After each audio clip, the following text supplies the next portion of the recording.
yangi ish yo'llari belgilangan. Hujjatda 3-oylik jami 62 milliard bo'lgan jami 28 ta jinoyatda sanoat zonasi, sanoatda, o'yinchasi, xizmatda, bittasi qishloq xo'jaligi bilan ishga tushirildi. Buning hisobiga 210 nafarlik yangi ish yo'llari yaratildi. Holat huquqiy loyihalar ishlab chiqarish amal jadvali asosida belgilangan muddatga ishga tushirish yuzasidan doimiy ma'lumotlar olib borilmoqda. Joriy yil tumanda to'g'ridan-to'g'ri xorijiy investitsiya mablag'larini o'zlashtirish maqsadida 200 million dollarlik investitsiya mablag'larini o'zlashtirish bo'yicha choraklik kesimida aniq rejalar belgilab olingan. Yanvar-sentyabr oylari davomida 90 hurmatli deputatlar, sessiya ishtirokchilari, yana muhim vazifa shu Sardobaga ta'kidlab o'tgan mavzu bo'yicha yana bir muhim davlat rahbarining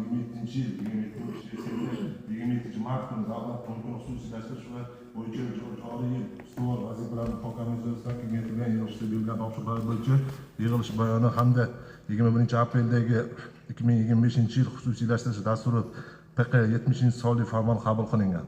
Ma'lumki, davlat rahbari shu yilning 27-mart kuni davlat mulkini xususiylashtirish bo'yicha joriy yil ustuvor vazifalarni muhokama yuzasidan kengaytirilgan yig'ilishda 2025-yilda 10,2 milliard so'mlik mulkni sotish orqali byudjetga jami 5,1 milliard so'mlik tushum ta'minlash topshirig'i berilgan.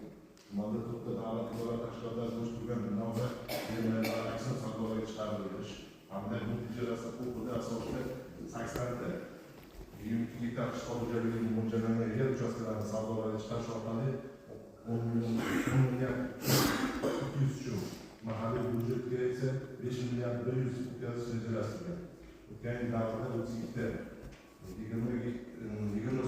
dollar aksiya savdolar orqali 311 million so'mga sotilgan.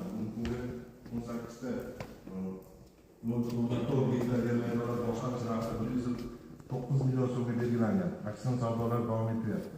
Namangan tumanida 2025 yil yakuniga qadar rejada belgilangan qishloq xo'jaligi mo'ljallangan jami 24 gektar yer maydonlari aksiya savdolarga chiqarilishi va aksiya savdolar orqali sotilishi bildiriladi.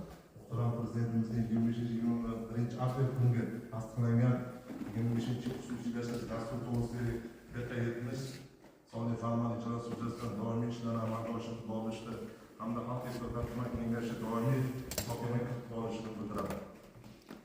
Yana bitta qo'shimcha masalamiz bor. Keyin sog'liq bilan